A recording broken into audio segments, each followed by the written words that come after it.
Welcome, Wrestle Buddies, to the Wrestle Buddy podcast, our special edition for predictions for the Double or Nothing AEW pay-per-view this weekend. I'm your host, Andy, joined always by my brother, Jimmy. How are we doing, Jimbo? Doing good. Ready for this Double or Nothing this weekend. And my other brother, Nicholas. How are we doing, Nicholas? Nicholas? I'm good. But kind of looking forward to the show. But I'm not. Kind of like, at the same time. Yeah, I'm not at all. Unfortunately, I'm really disappointed in the fact that I'm not, but for some reason it just doesn't seem like... The build has been poop. Yeah. I won't disagree. That's exactly what Jim said. CM Punk, that's my excitement. It's the CM Punk thing. I'm excited because Punk's probably going to win the title, so... Yeah, and the thing is, guys, Punk doesn't really need any kind of build, does he? Do you know what I mean? But the rest of the card, I don't know. It's not got me excited. It just looks like a stacked Rampage to me. It's a lot of matches that just got put together last minute to fill out the card, and they made the card way too long. But again, with that said, I'm not mad about CM Punk in a title match, and I'm not mad about MJF and Wardlow. I think that one has been done pretty damn well. Yeah, I'd agree with So there's 11 matches on the cards, guys, just so you know. That's an Impact pay-per-view. Right, well, let's get amongst it then. First match on the card, we've got Hookhausen versus Tony Nese and Smart Mark Sterling. Yeah, whether this will be the buy-in, maybe, we don't know. They've already said it's the buy-in. Yeah, is it Hook's first appearance on a pay-per-view? Yep. Yes. Yeah, so it'll be interesting to see how he gets on. A bit of a different crowd and whatnot. So it'll be interesting to see how he does. I'm liking this whole Hookhausen thing. I think it's quite funny and gives Hook a bit of a different dynamic. What do you think, Jim?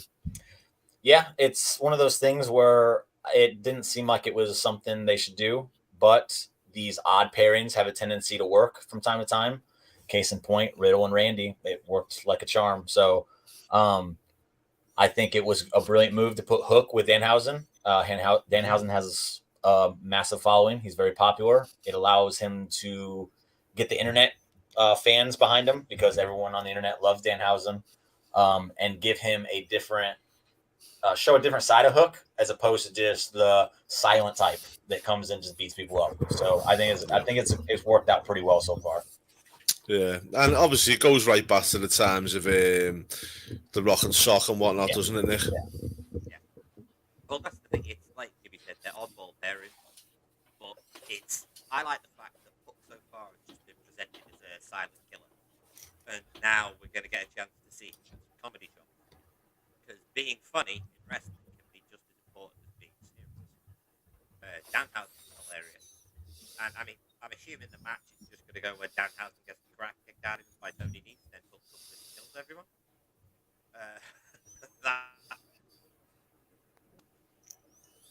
Okay. Seems like you're having a bit of an issue with your audio there, Nick. So we'll come back to you on this one in a sec.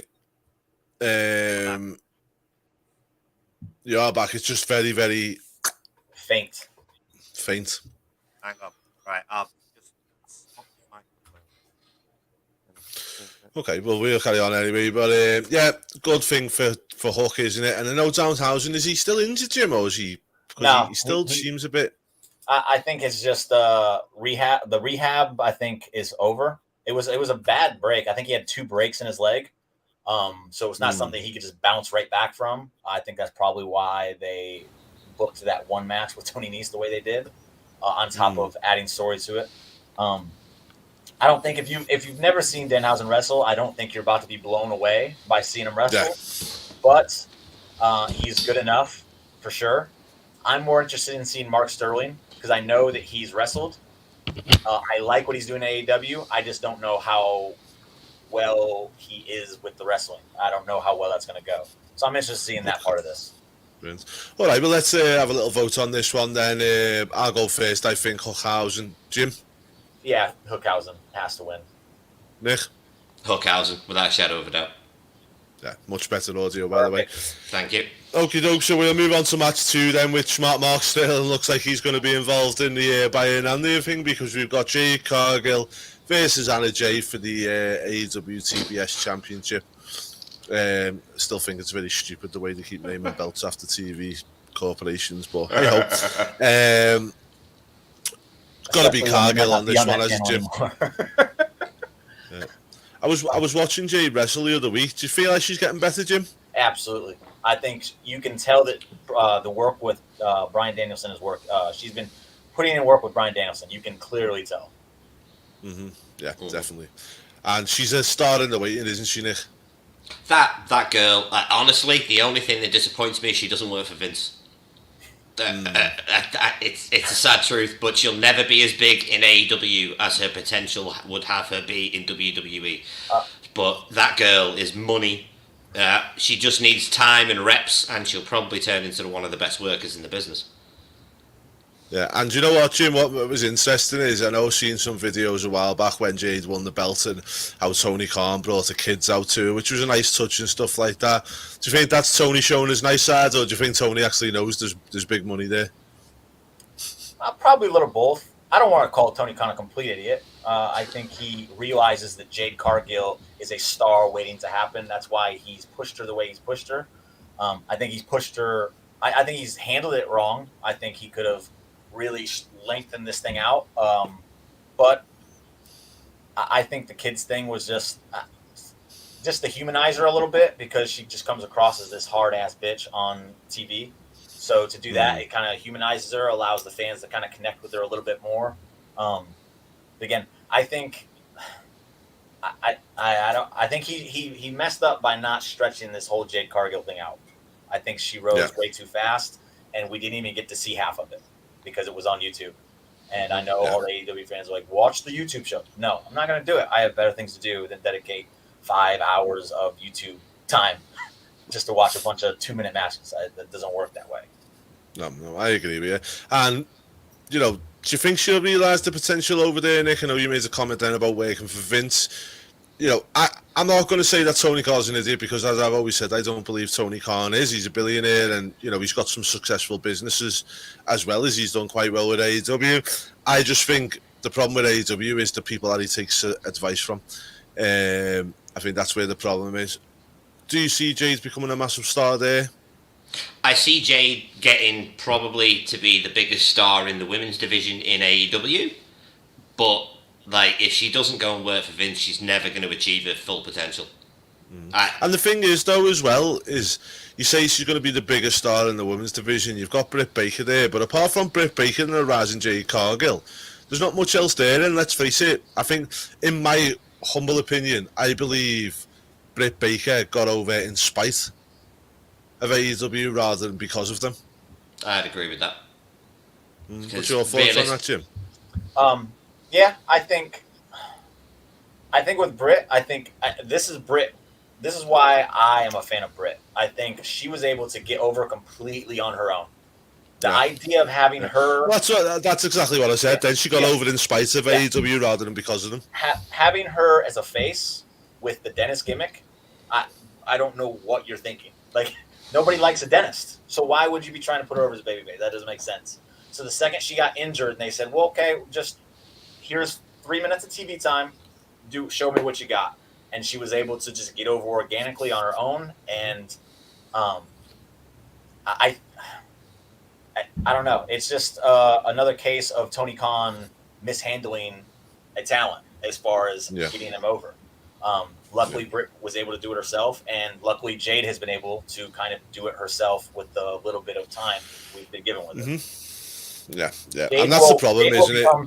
Jade will become the biggest star in all of AEW, not just the women's division, all of AEW. Do you think unless they start showcasing the women's division, though, Nick, do you think she stays there long term, or do you think she goes, well, if you're not going to take her seriously, bye-bye? I think she stays the length of a contract, and then depending on how she feels at the time, because obviously she gets to spend a lot of time with her family working for AEW rather than being on the road all the time. But I could seriously see Jade taking an offer from Vince in a few years. Seriously. Like, I hate to say it, but that company has no clue how to book their women's division. They really don't. They've not got. I know it's not 100% their fault. I keep hearing rumours that it's something to do with the network only allowing so much time for women a week. Or Well, that, do you know what? I'll be honest, that's a load of bull because Jade Cargill's known as a in her quarter hour when she's on, is known to get a lot of viewership. So I don't think that's. Just to throw this out, I was just randomly on Facebook today and I saw a Players Tribune article and it was about Jade Cargill. So she's obviously branching out already from the wrestling world and getting these moments. So to say that TBS and TNT would be like, we don't want more of that on our that's silly. That's absolutely silly. Two of your biggest stars are Britt Baker and Jade Cargill. To not have them on your weekly show, why? Why not? That doesn't make sense. foolish. Yeah, it definitely is foolish. All right, guys, well, we'll go on this one. I'm going to go first of all. That starts us off. Jade, Nick? Jade. Jim? Jade. Easy one. Okay, so next one is the House of Black versus Death Triangle. Don't really get why we're here or what's been going on with this feud. Someone mentioned the other day, Jim, that this feud was meant to happen a while back, and then because it was Penta got injured, they kind of pushed it back. Phoenix got injured, didn't he? Yeah. They've been doing it the whole time, though. They've still managed to do it when he was injured. So that's why this feud has been absolute shit. Whether it was Pat coming out with the blindfold on like he was from that movie Bird Box or whatever the heck it was called, or just anything with Penton, I'm automatically tuned out because I just cannot deal with that man. He can take a black mass and then jump up and be like, El Zero Miro. Stop. I'm done with him. I don't like it. I want Aleister Black to be moving on to bigger and better things because he clearly needs to be. He's one of the most interesting characters they have, and they're just not doing shit with him. This whole feud has been just. Yeah. Okay, well, we're not even going to talk anymore about this feud because it's shite. Nick, do you want to say anything before we move on? Because the House of Black have to win. That's it. They have to win to finish this off. There's just. Okay, so we all going House of Black, yeah? Yeah. Next match, again, got not much to say about this. Hardys versus the Young Fucks. Jim, go on, mate. No. No. I'll take this one. Didn't happen. It shouldn't happen. Like, if they want to do it, build it up a little bit more. Don't just be like, have the Young Bucks come down and stare at them. Then the next week, have them come down and stare at them. And then be like, on Rampage of all things, be like, we're going to wrestle at the pay-per-view. What for? Like, what's the reason for it? Like, it doesn't make sense. So and you know what? This is what I say about bad booking by individuals behind the scenes in AEW is the Young Bucks go, but they're the Hardys and we're the Young Bucks, as though like people fucking care. Do you know what I mean? That in my eyes, the booking of this match is a direct consequence of the Young Bucks' own image that they perceive themselves in their head. Yeah. Go on. Yeah, right. So the match has already happened twice. So it's not a dream match. Doesn't matter what. Question before you go any further. Who won the other two matches? Because I've never watched them. The Hardy Boys, I believe, won one, and the Young Bucks won the ladder war. Okay, thank you. That'll help me make. Do you know what's very interesting there, Jim? The fact that you said I've never watched them. Who's won? Yeah, and then Nick turns around and says, "Well, it's 1-1." What if you're at AEW? Why would you not play on the fact that that this is the rubber match? The Bucks do not want people knowing that they lost to them already. That's my own personal opinion. But yeah. Yeah. Sorry to interrupt, Nick. No, it's cool. The match is going to happen regardless what we want. The only thing that needs to happen in this match is the Bucks have to lose. Otherwise, this is just a masturbatory sense of sensation for them. If they beat the Hardy Boys, it's literally them going, "Hey, aren't we great?" And haven't they booked themselves that way the entire time though? Yeah, but I'm keeping my fingers crossed, Jim. Right. I was so happy. You know, the Young Bucks are the wart on the dick of AEW. I'm not going to disagree. That's all I've got to say. The sooner the Young Bucks leave there, which I don't think they will now, because I think they've solidified the position more now. Cody's gone. They're signed to like 2026, I think. Yeah. But it's a joke. They're an absolute joke. Back in the day, they wouldn't have been no better than the Orient Express. No. But, I mean, Matt Hardy cut a promo the other night where he basically turned around and said the Young Bucks ain't shit and they wouldn't have been able to survive back in the 90s. And he's not wrong. Those two would have been eaten alive in the 90s. They would have literally they've both been Marty Jannetty'd. Who would they have modeled themselves after without the Hardy Boys to model themselves after? The Rockers. So the Hardys. Which is the other half of their gimmick. Another thing as well is, like, they always say we'll never go to WWE. It's not that they will never go to WWE. WWE wouldn't take them because I don't believe they would do well there. And I think if you turn around and say to them, this is the style we want you to wrestle, they couldn't do it. They've got their style with the stupid knee pads and everything else that they do and the super kick crap. And just to play devil's advocate here, WWE did offer them a contract at one point. I think it was more, what up, Money Mark? What up, dude? I think it has more to do with the fact they wanted them for their marketing, though. Because if I'm going to shit on the Young Bucks for everything, the one thing I can't is their marketing. They've marketed themselves fantastically throughout their whole career. So that's the only reason I feel like WWE offered them anything to begin with. But you're right. They would not work in WWE just because their style. It would be shit. It just wouldn't work. And Vince would split them both up, push Nick, and then Matt would get laid off within 6 months anyway. Okay, well, they're not going to get much more time on here. Hardys or Bucks, Jimmy? I think the Hardys win just because they're going to put the tag titles on them down the road, just to say they did it. Like that's what this match is for. Yeah. Nick? It's got to be the Hardys. Otherwise, the Bucks are just jacking themselves off. Okay, so next match we've got is the Jericho Appreciation Society versus Eddie Kingston, Santana Ortiz, and the Blackpool Combat Club Anarchy in the Arena. Interesting one, this one, isn't it? This should be fun, but at the same time, poor Santana and Ortiz. They are, yet again, the whole gimmick of them leaving Jericho was they were sick and tired having their quest for the tag titles derailed. And yet again, they've had their quest for the tag titles derailed. And they're in some absolute nonsense match at the pay-per-view. I know they're not calling it Stadium Stampede, but it's essentially going to be Stadium Stampede in the arena. Yeah. It's the same match. Yeah. I mean, I'm assuming Moxley, Kingston, and Danielson win by tapping 3 of them out at once or something. I don't know. But it should be fun.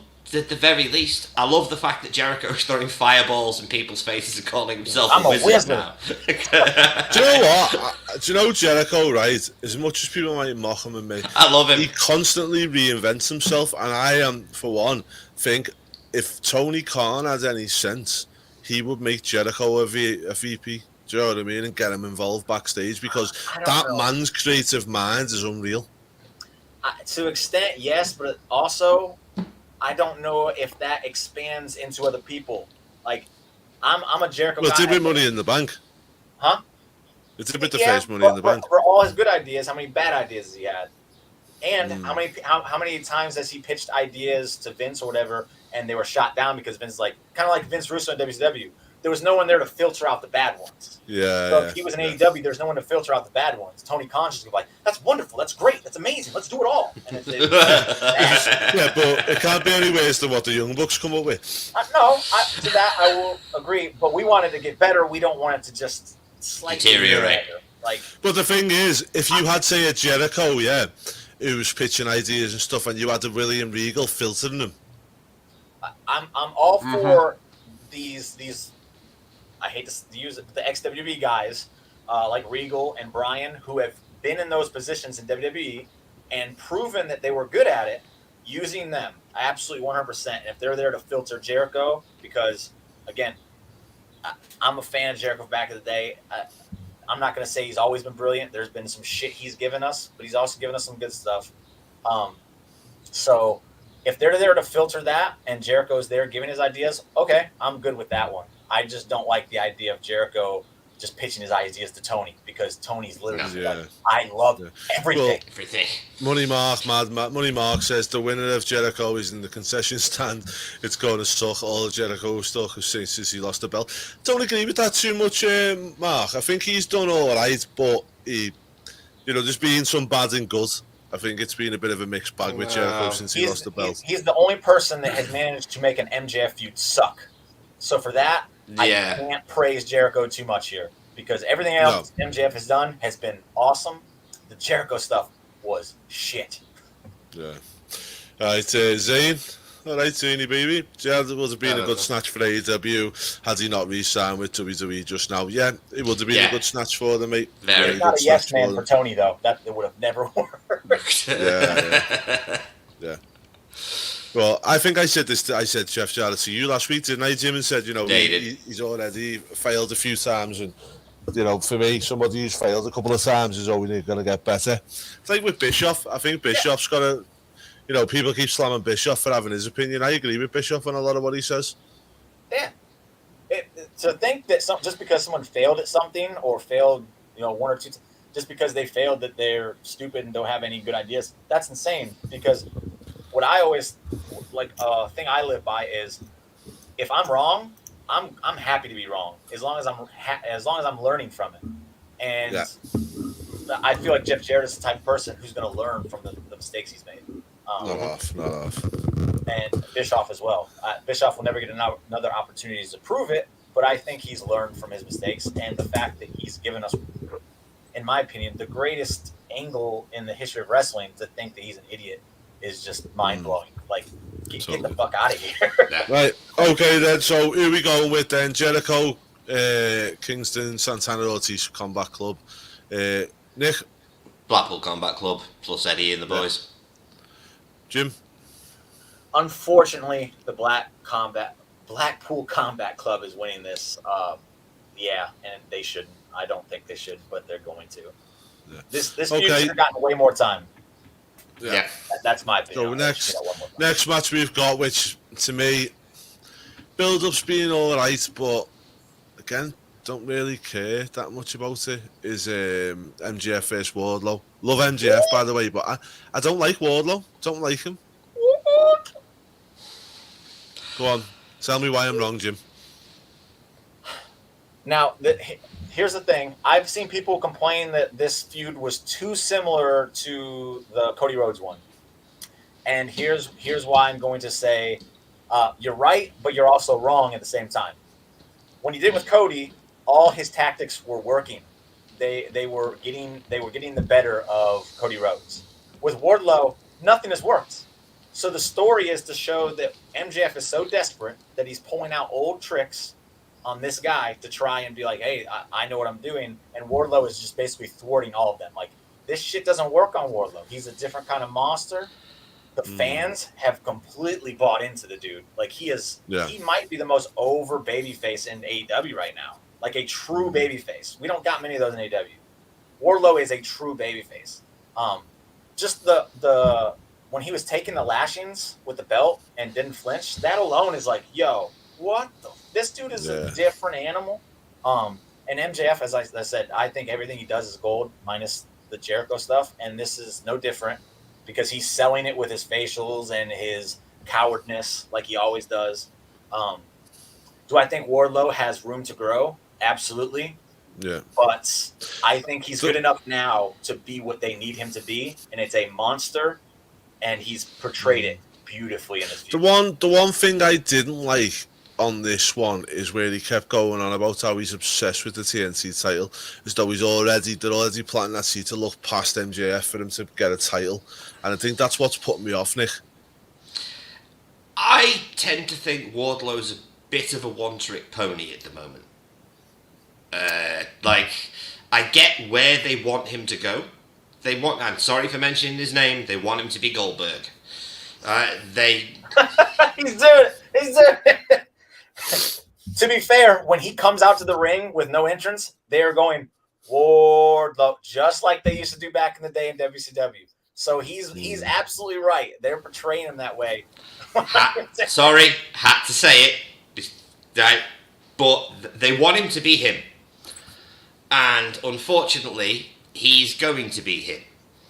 It's working. As you say, the fans have completely got behind him. He's got a very similar push. He no-sells everything, and he just does his shit and leaves. But I don't see where Wardlow goes from here. I don't think he's ready to be pushed to a championship.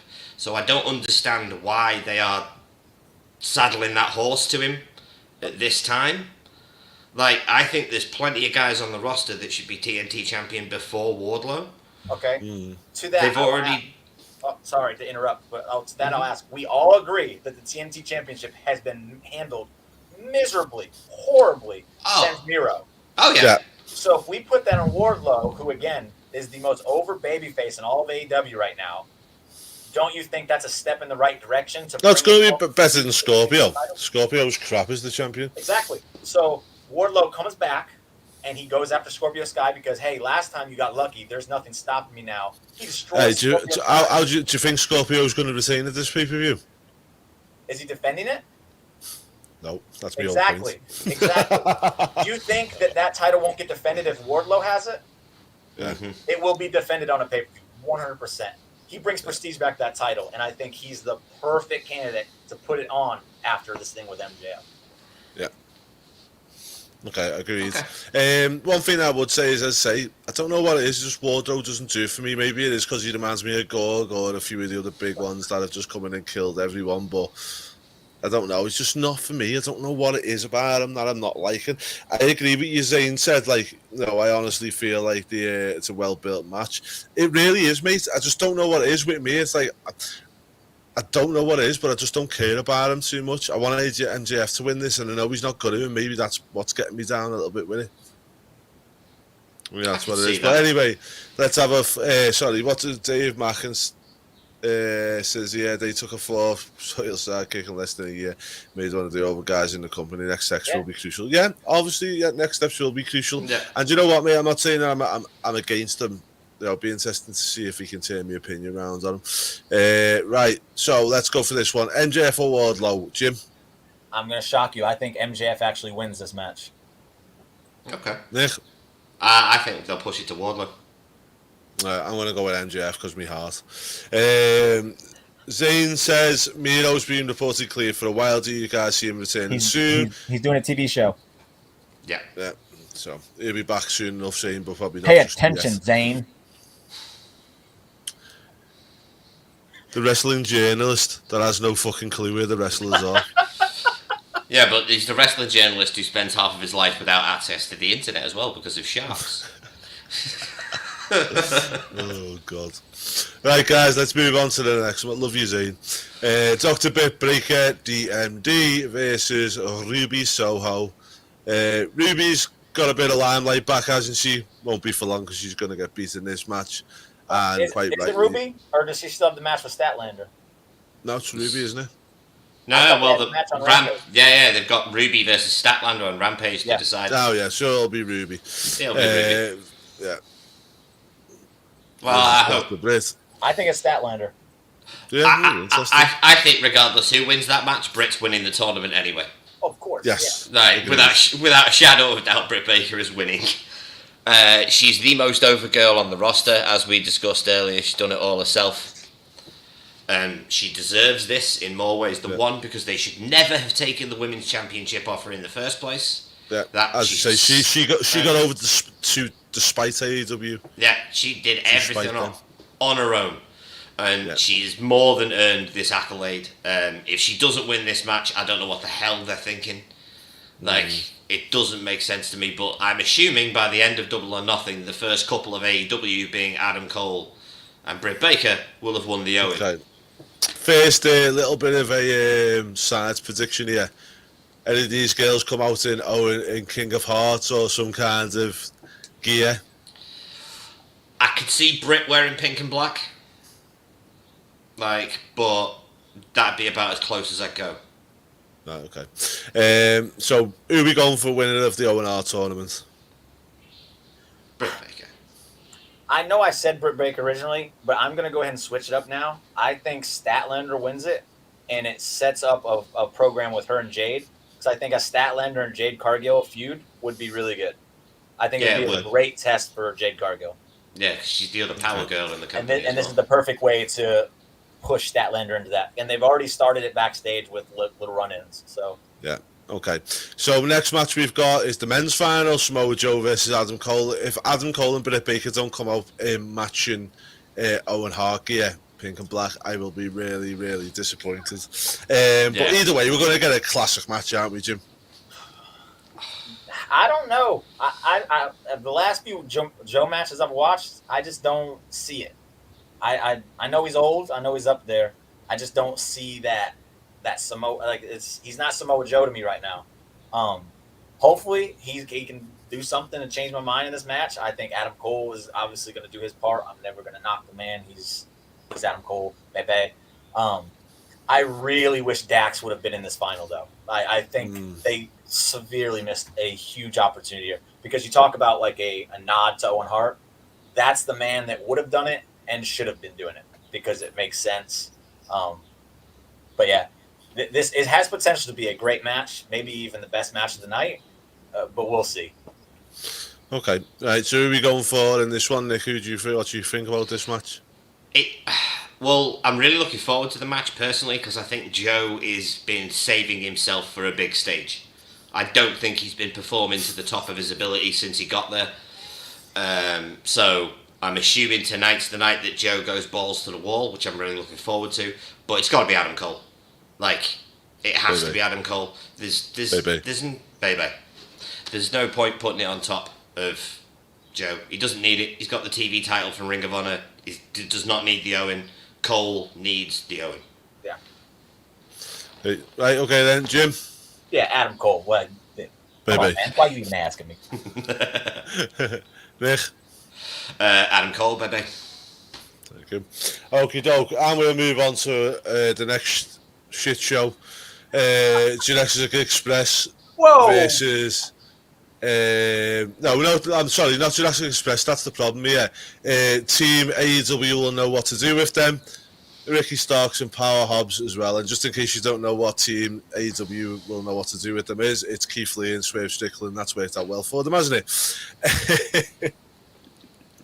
I'm not gonna knock it. I'm not gonna. I've enjoyed them as a team. I think they work well as a team.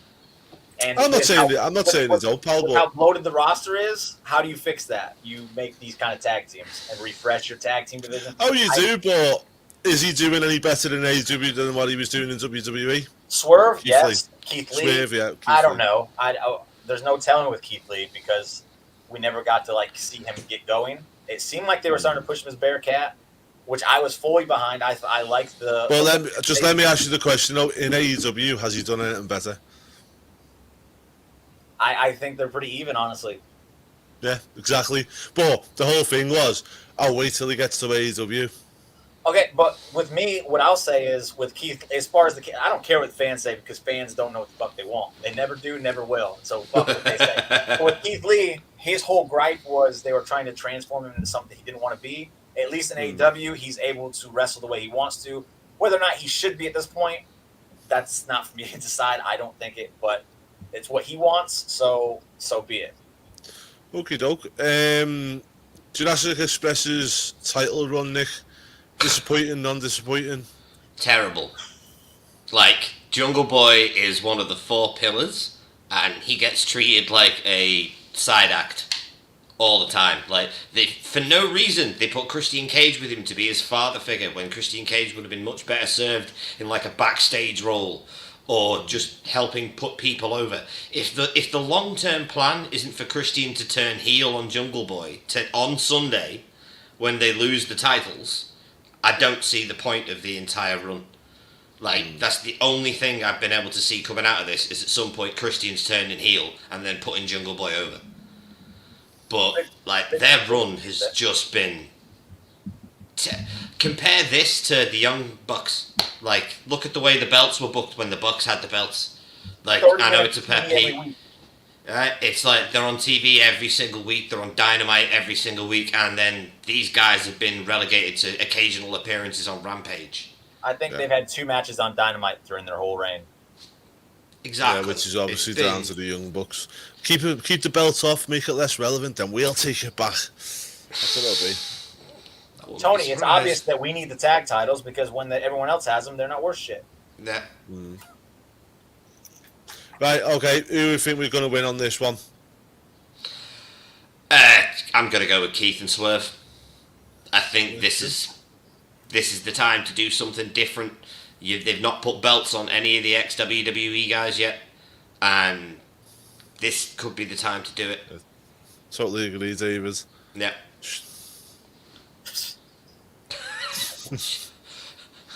Well, too bad. Andy's Shut up, dad. Zane. Deal with it. I'm your daddy, Zane. I'm your daddy. Mm-hmm. I'm gonna go ahead and pick the fanboy pick here. I want Hobbs and Starks to win because I love Starks. I mean, I like all these teams. I think they're all good. I'm actually looking forward to this match. It's the first tag team match I've actually looked forward to in quite a while in AEW. That didn't involve FTR. But I think Hobbs and Starks could do something great with him.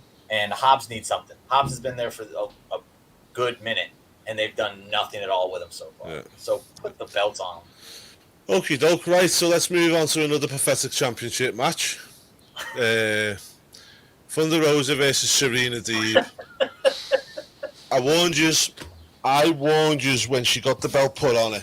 I agreed with you. AEW, but I am really upset with the way that they've been going at the moment. So it's not that I'm not a fan. It's just I'm upset with the way that they've dropped the ball and they've gone to shit. And one of the first things they done by dropping the ball was giving a belt to Thunder Rosa. I'm still curious as to who it was that said it was a good idea to take the belt off Britt. I do remember someone arguing with us on this. Probably fucking Zane. I was like, what the hell are they thinking? Yeah, it probably sounds like something stupid Zane would say. I said it from day one. Thunder Rosa's entire thing is she's an entrance theme, and her whole promo is "I'm Thunder Rosa and I'm going to kick your ass." They finally let her cut a promo on Dynamite, and the whole essence of the promo was "I am Thunder Rosa, I am going to kick your ass." And even Tony said, "Oh, let's cut it. Let's put the music on. Let's get get the microphone away from her." Before she finished talking, it was a terrible idea. Please God, just have Serena Deeb beat her. It's not going to happen. I know it's not going to happen, but for the love of God, have Serena Deeb win that belt. Because at least then you've got a real credible in-ring technician to help bring the belt back as people go, oh, it's a wrestler's title now. Whereas Thunder just adds nothing. She adds nothing to that belt. So with Thunder, her thing is like she wants to kick your ass, and that's her whole gimmick. So how many matches has she had since she's won the title? Like 2, I think. Yeah, I think so. So and she's had it for like 2 months now. Yeah, she's had more matches outside of AEW.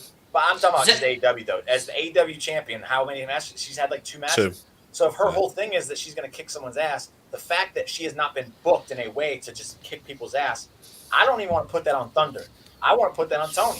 If you're going to put the belt on someone like Thunder Rosa, you need to build on her strength. But the thing is, though, Jim, we said before the belt got put on her that it was, okay, you'll have that moment of putting the belt on her, but then what? And that's what they haven't thought about. They thought, we'll get the... Because the problem that I see in AEW at the moment is it's all about the cheap pop. Yeah, absolutely. And there's nothing else after it, and that's what's upsetting me, because it wasn't like that back in the pandemic era, where now it seems to be a lot more... Well, they got crowd now, so they're like, yeah, we like these pops.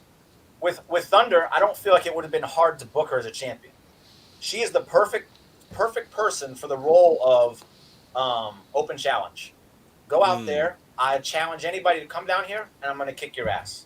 And then they come down there, she kicks their ass. Is it lazy? Yeah. But does it work for Thunder Rosa? 100%. Yeah. And the fact that they just like, well, let's just give her like a 1-minute promo every week or in the backstage doing an interview, like that's stupid. And do you think AEW give belts to people on emotion sometimes? Absolutely. They definitely give it to Thunder Rosa on an emotion. But I honestly think Tony Khan books with his heart more than his head. Yeah. Like he doesn't. I don't think his business head is what books AEW. I think the thing is, though, is they've got. You can see the Young Bucks in that, and Kenny Omega are so involved in the booking of AEW because of the fact that it's all about that cheap pop. You know, it's all about that, like kind of that indie mentality of get the crowd popping that one night. They don't think about, like, you know, like Hangman, it was all leading up to him winning the title, and since he's won the title, they haven't had the fucking clue what to do with him. Yeah. They haven't really done anything. Hangman has had brilliant matches, and it's the same thing with Thunder. His strength is his in-ring ability. The fact that they haven't capitalized on that during his run is wild. He's had amazing matches with that belt. The thing is, it's stupid because look at you need to Paul Heyman. You hide the negatives. But the whole thing is, don't mate, it shows with AEW. It's all an indie mentality. Yeah. No, the problem they've got is they've proven that if they actually book a guy right, they use Wardlow as an example, they can do it right. Hangman. But the thing is, 3 years they booked it right, but then they didn't have an end game. It was all leading up to that one moment, and then after that, there's nothing. Yeah, there was no end game. Question. Since you brought up the Wardlow thing, who do you think is behind the whole MJF Wardlow storyline? Who do you think is the mastermind behind MJF? Okay. MJF. So, and what kind of mind do we constantly talk about MJF having? The kind of mind that's built for WWE, not the indie stuff. So when you have something like Hangman Page, and again, I don't want to knock him at all. His matches have been awesome. In my opinion, he's Wrestler of the Year based on the matches he's had alone. But the booking has been shit. And it's being handled by either Tony Khan, the guy who books with his heart, or the Bucks and Kenny Omega, who are the indie darlings. So that's and why he don't give a fuck about anyone but himself. Kenny only books the women's division. I don't believe that. I don't believe it. I know he has his hands. I believe he's involved in more than just women. Because let's look at the two best things that have been on AEW for a while now, right? Is the MJF Wardlow thing and the Blackpool Combat Club. And if you look at the people who sit behind them, you know, MJF on one side, William Regal on the other, very, very creative and clever people. And I'll take out the WWE and Daniel Bryan. For people who understand the storytelling aspect of wrestling. That's all it boils down to. Mm-hmm. Yeah, that's literally what it is. It's like, do you know what it is? And I'm not trying to say Cowboys or Steve Austin, right? But see all the build to Austin when he was getting for the title when he won it at Mania against Michaels, and there was all this build, and then after that it was like, okay, just go out and wrestle Stone Cold. Do you know what I mean? And that's what basically they've done with Hangman. They had that pop, they had that heat at the top level, and they never done nothing with it. It's like they know how to get to there, but they can't carry it on after the fact. They don't look past that spot. They build from A to B, but they have no plan for when they get to C. There's just there's no end game plan for them when these people have won a title. Because credit where credit's due, the Hangman rise to the title, probably the best story AEW have ever told. That 3-year run, it was phenomenal long-term storytelling. But then, as you say, other than his match quality, since he's won that belt, the title reign's just been lackluster. I'll give him credit where it's due. He's had 2 promos where he actually showed fire, and I was like, okay, I like this side of Hangman. We just don't get enough of that. No. There's been episodes of Dynamite where he was just on commentary, and it's like, what are you doing? And says nothing on commentary. Okie doke. Right then, guys, just before we'll get into the Hangman now, so Thunder Rosa, Serena Deeb, Jim? I don't care. Thunder Rose is clearly going to win. I wish it was Serena Deeb. There's not much difference between the two. Deeb's just better in ring, but Thunder Rose is winning. Yeah. Nick? Thunder's winning. Yeah, I'll go Deeb just to be opposite. I want Serena to win. But... Yeah, 100% I want Deeb to win. Yeah. Okie doke. So our main event of the evening, we've got Hangman Adam Page versus CM Punk. Now, Jim, I'm going to ask you a very probably offensive question here, but I'm going to ask it anyway because that's my job. Do you believe CM Punk has made the difference to AEW that people thought he was going to? I don't think that we see it in the ratings, and that's literally the only place we would be able to see it. But yes, I do think he's made a difference. Tony has said that their pay-per-view buy rates have gone up since he signed. The TV execs, they were like, hey, we love what you're doing with Punk. We love what's happening with Punk. We want more of Punk.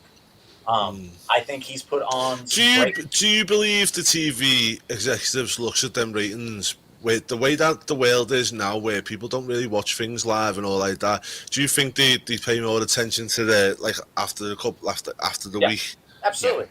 It's the same thing I always say with WWE when people bring up, the ratings dropped and all that. I said, yeah, but if you go to YouTube, you'll see that they have segments that are getting like 2, 3, 4 million views. And they can say all day, that's YouTube. Well, YouTube's a very big part of media now. That's how a lot of people watch things. But the thing is, as well, is what you got to remember is the fact that, like, with the ratings, that's people who sit there and watch it as it's happening.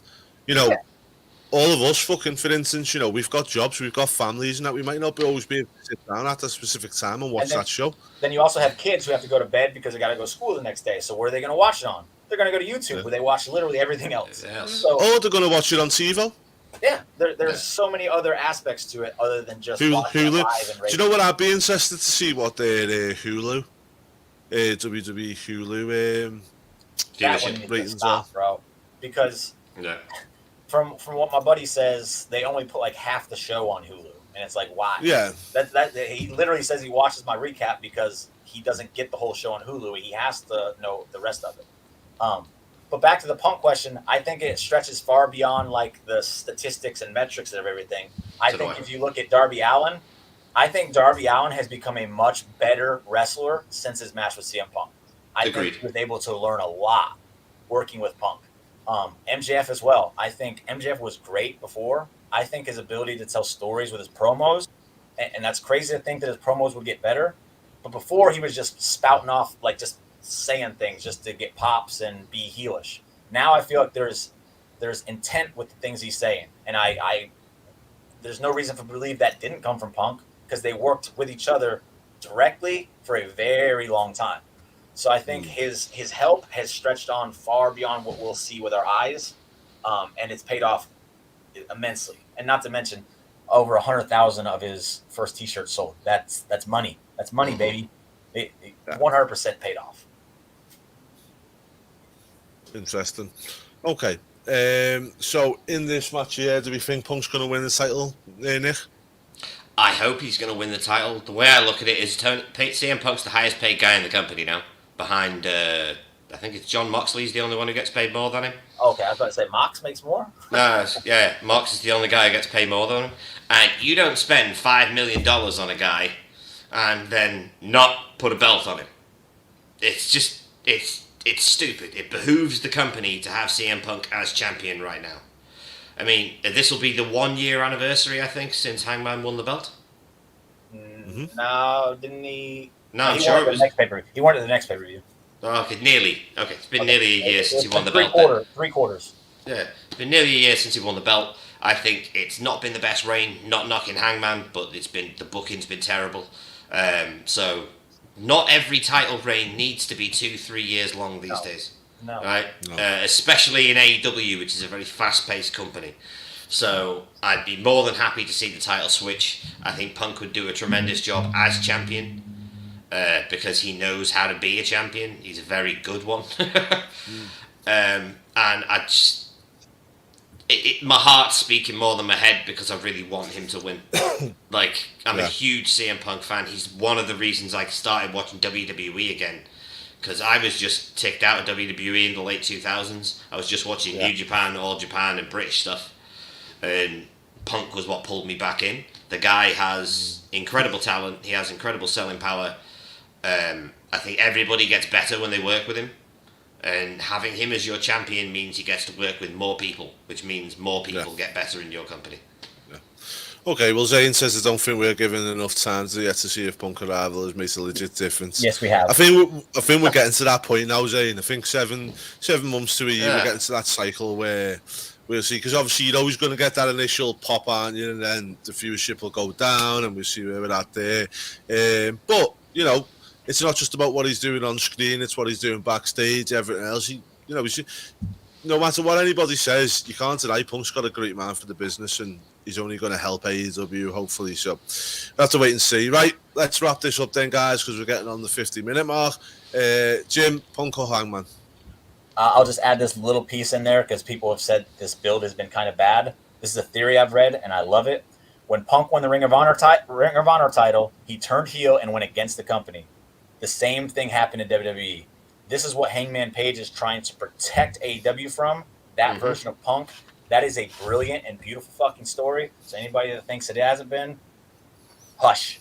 But with that said, CM Punk is winning that belt. He's turning heel during the match, and he is turning on the company. That's the story. It's happening. Let's go, baby. Let's have it. Yeah. Okay, doke. Right, so CM Punk for Jim. Nick? CM Punk. I agree with everything Jimmy just said. Yeah. I think CM Punk needs it. I think they need that strong champion now to lead them forward, and I think Punk's the guy to do that. And also, if you're going into this meeting this weekend with your new merger people who are like you're having to sell this company to make sure they don't cut you. CM Punk's our world champion. Do you want a Hangman Page who people don't really know as your champion, or do you want CM Punk, one of the biggest names in wrestling over the past 15 years, as your champion? Yeah. CM Punk. Interesting. Right, well, we'll see. Everything will be revealed on Sunday night for Double or Nothing, guys. Thank you so much for joining us, guys. We will be back with our... tomorrow there's going to be another episode of Meet the Wrestle Buddy. I think it's El Captain this time round. El Capitan, if you like old wrestling, it's your deal. Yeah, easy guy.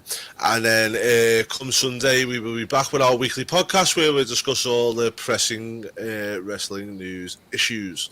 Both from me, Jim, and Nick. Until next time, guys, take care. See you soon.